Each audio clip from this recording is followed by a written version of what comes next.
আসসালামু আলাইকুম প্রিয় দর্শক শ্রোতা, ইঞ্জিনিয়ার মোহাম্মদ মুজাহিদুল ইসলাম আপনাদের সাথে আছি পায়রা ফার্ম কলাপাড়া থেকে।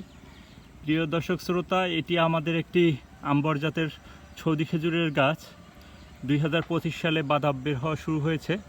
তো এই মুহূর্তে আমরা গাছের কাটা অপসারণ করার জন্য গাছের উপরে উঠেছি।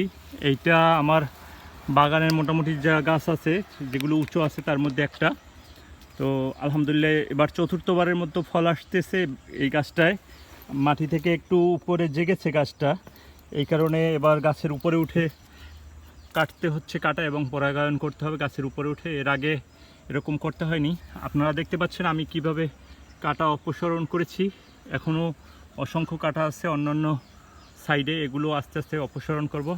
ভালো থাকবেন, আমাদের জন্য দোয়া করবেন। আমাদের চ্যানেল পায়রা ফার্ম কলাপাড়াকে সাবস্ক্রাইব করে আমাদের সাথে থেকে সৌদি খেজুর সম্বন্ধে বিস্তারিত জানতে পারবেন। আল্লাহ হাফেজ।